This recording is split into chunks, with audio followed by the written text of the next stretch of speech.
سفر کافی طویل تھا مگر کیسے ممکن ہوا کوئی بھی نہیں جانتا تھا۔ وہ کیسے جہاز میں بیٹھی، کیسے سفر آگے چلتا رہا، کیسے وہ سفر مکمل کر کے پاکستان پہنچی اور کیسے اس نے کراچی ایئرپورٹ پر قدم رکھا، یہ سب حیران کرنے والی بات تھی۔ اسے تو لگ رہا تھا کہ اسے پاکستان آنے ہی نہیں دیا جائے گا، ایئرپورٹ پہ ہی چیکنگ پہ اسے روک لیا جائے گا، مگر وہ کیسے سب کچھ پار کر کے ایئرپورٹ کے باہر کھڑی ایک چھوٹے سے سوٹ کیس ہاتھ میں پکڑے کھڑی تھی۔ اس نے بے یقینی سے احتشام کی طرف دیکھا جو ابھی بھی ابرو اچکائے اسے دیکھ رہا تھا، جیسے کہنا چاہ رہا ہو نکال لیا نا تمہیں۔ اور پھر کچھ ہی دیر میں ایک سفید کلر کی گاڑی ان لوگوں کے آگے کی منزل طے کرنے کے لیے انہیں لے جا رہی تھی۔ شاہ نور نے کھڑکی سے باہر مزے سے سارا منظر دیکھ رہی تھی۔ اس کی ماں بھی کافی خوش تھی، مگر آگے ڈرائیور کے برابر میں بیٹھا شخص پیچھے بیٹھی صرف اس لڑکی کے تاثرات دیکھ رہا تھا جو موسم کی طرح یکدم تبدیل ہو رہے تھے۔ اس لڑکی میں بہت سارے راز تھے اور احتشام ان رازوں کو جاننا چاہتا تھا، اور وہ جان چکا تھا۔ جیسے ہی گاڑی ایک محلے میں داخل ہوئی، اس لڑکی کی آنکھیں حیرت سے پھٹنے کو آ گئی تھیں، اور پھر وہ گاڑی جھٹکے سے ایک گھر کے سامنے رکی تھی۔ شاہ نور اور اس کی ماں خوشی سے باہر نکلے، لیکن وہ ایک پتھر کا مجسمہ بنی اس گاڑی میں بیٹھی رہی۔ ہوش تو اسے تب آیا جب اس کی کھڑکی پر احتشام نے ہاتھ مار کر اسے اپنی طرف متوجہ کیا۔ ہاں وہ گڑبڑائی تھی۔ کیا کچھ یاد آ گیا؟ وہ گہری نظروں سے اسے دیکھ کر کہہ رہا تھا۔ نہیں، اس نے اپنے تاثرات سنبھالتے ہوئے کہا تھا، مگر احتشام آفندی سے کچھ بھی چھپانا مشکل تھا۔ مجھے تو لگتا ہے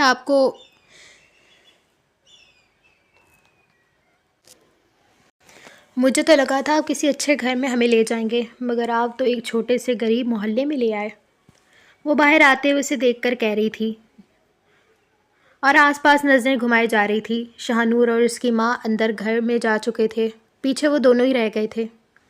نہیں، میں نے سوچا کہ یہ جگہ بہت اچھی ہے، غریبوں کا محلہ ہے تو کیا ہو گیا، یہاں پر بھی تو انسان ہی رہتے ہیں، اور ویسے بھی یہ بہت پرانی جگہ ہے، اور پرانی جگہوں میں بہت کچھ پرانی باتیں بھی ہوتی ہیں، کچھ پرانی یادیں بھی ہوتی ہیں، کچھ پرانے انتقام بھی ہوتے ہیں، اور کچھ پرانے راز بھی۔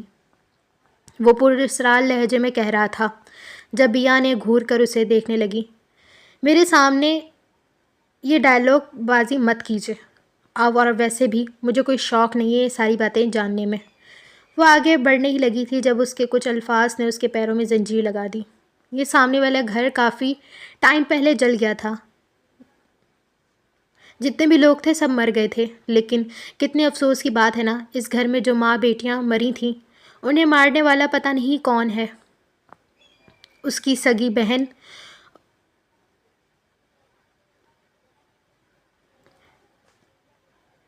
اور سگی بیٹی نے پورے خاندان کو ختم کر دیا۔ کتنی بے بس اور پتھر دل گھٹیا انسان۔ ابھی وہ آگے کچھ بولتا کہ بیا تیزی سے گھر کے اندر بڑھ گئی تھی، اور وہ ایک غلط نظر بھی احتشام پر نہ ڈالتے ہوئے سب باتوں کو اگنور کرتے ہوئے آگے بڑھ گئی تھی۔ بہت جلد سب کچھ سامنے آئے گا بیا بی بی۔ وہ خود سے ہی مخاطب تھا، اور وہ پھر اندر پہنچا تو شاہ نور صوفے پر لیٹی ہوئی تھی۔ ارے بیا باجی، میں تو کافی تھک گئی ہوں۔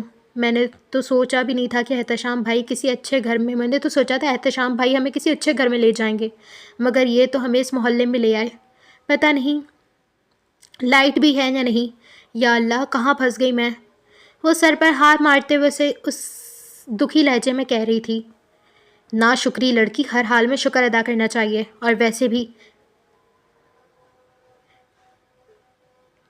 کیا خرابی ہے اس جگہ میں، اتنی اچھی تو جگہ ہے، مجھے تو بہت پسند آئی ہے۔ اس کی ماں نے اس کی بات کو رد کرتے ہوئے اس جگہ کی تعریف کی تھی۔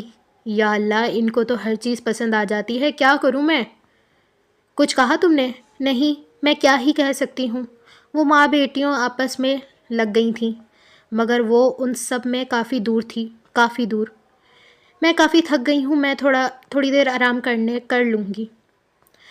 جب تھوڑی دیر وہاں پر کھڑے رہنے کے بعد اس کی آواز ان دونوں کے کانوں تک آئی تو اس کی ماں نے ایک کمرے کی طرف اشارہ کیا۔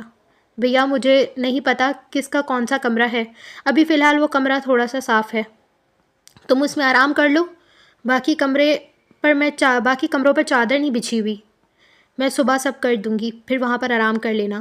وہ محبت سے کہہ رہی تھی اور وہاں پر اسے بھیج چکی تھیں۔ وہ بھی مسکراتے ہوئے اب اس کمرے کے اندر داخل ہو چکی تھی۔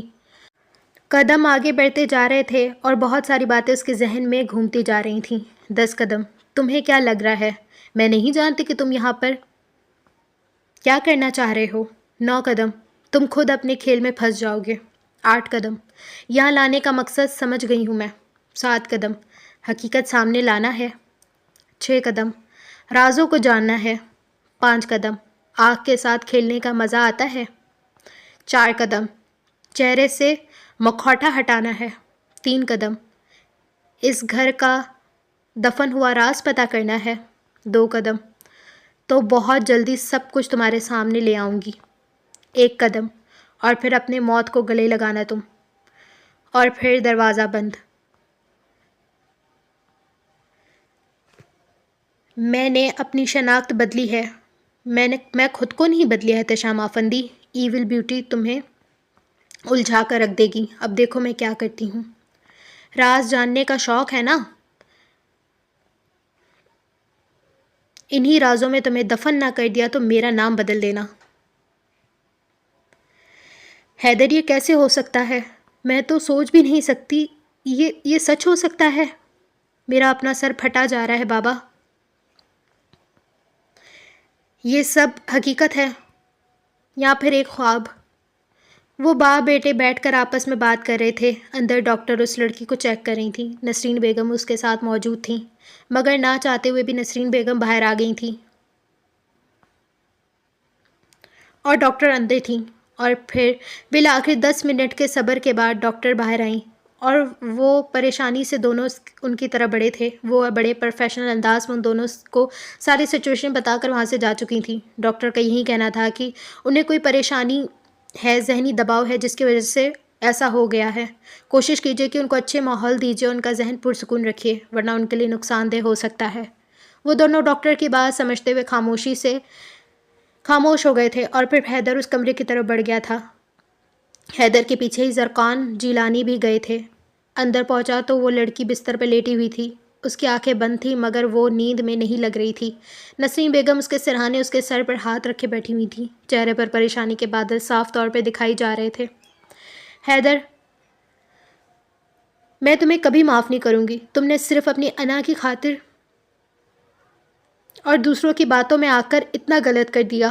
نسرین بیگم چلا کر حیدر کو دیکھ رہی تھیں اور وہ یکدم اس لڑکی کے آنکھوں کے کنارے بھیگنے لگے، گویا وہ نیند میں ہونے کا ناٹک کر رہی ہو اور ساری باتیں سن رہی ہو۔ حیدر نے سر جھٹک لیا اور سر جھکا لیا کیونکہ لوگ حقیقت تو کہہ رہے تھے۔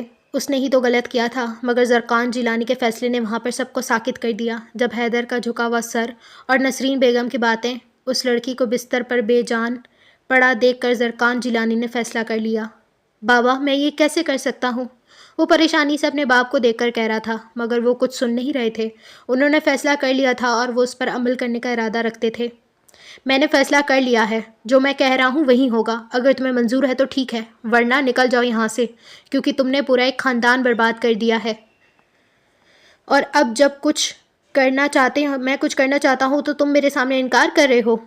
حیدر، غیرت دکھاؤ۔ اگر تمہاری جگہ کوئی اور ہوتا تو ڈوب کے مر جاتا، مگر تم ابھی تک زندہ کھڑے ہوئے ہو تو کم سے کم اتنا تو حق ادا کر لو کہ جن کے ساتھ تم نے حق تلفی کی ہے ان کا کچھ تو فائدہ ہو۔ وہ غصے سے وہاں سے جا چکے تھے۔ پیچھے نسرین جیلانی اور حیدر ایک دوسرے کو دیکھتے رہ گئے اور پھر یکدم تھوڑی دیر بعد حیدر بھی وہاں سے نکل چکا تھا۔ جب اس لڑکی نے حیدر کو جاتے ہوئے دیکھا تو اپنی آنکھیں کھولی اور نسرین بیگم کو دیکھنے لگی۔ نسرین بیگم نے محبت بھری نظروں سے اس لڑکی کو دیکھا اور پھر اسے گلے لگا لیا، اور گلے لگاتے ہی گویا اس لڑکی کے آنسو جو کافی دیر سے تھمے ہوئے تھے وہ سمندر کے پانی کی طرح بہنا شروع ہو گئے۔ وہ رکنے کا نام ہی نہیں لے رہے تھے۔ اس کے رونے کے انداز میں یہ چیز صاف طور پہ پتہ چل سکتی تھی کہ اس نے کافی کچھ سہا ہے۔ انہوں نے اسے روکا نہیں تھا، بلکہ اس کا دل ہلکا کرنے کے لیے اسے رونے دیا تھا۔ وہ بھی اس کو گلے لگائے بس روئے، ساری تکلیفیں، سارے دکھ ان آنسوؤں میں بہنا چاہتی تھی۔ کافی دیر بعد جب وہ خاموش ہوئی تو نسرین بیگم نے اس کا چہرہ اپنے ہاتھوں کے پیالوں میں لیا اور پھر محبت بھرے لہجے میں کہنے لگی، کیا ہوا تھا بیٹا؟ سب کچھ بتاؤ ہمیں، ایک ایک حقیقت بتاؤ، اور کیا تمہارے علاوہ اور کوئی زندہ ہے؟ انہوں نے اس کو دیکھ کر کہا تھا تو پھر اور وہ پھر کچھ وقت پیچھے چلی گئی تھی۔ ماضی کے وہ پنے جو وہ دفن کر کے آئی تھی اس نے دوبارہ کھولنے کا فیصلہ کر لیا تھا۔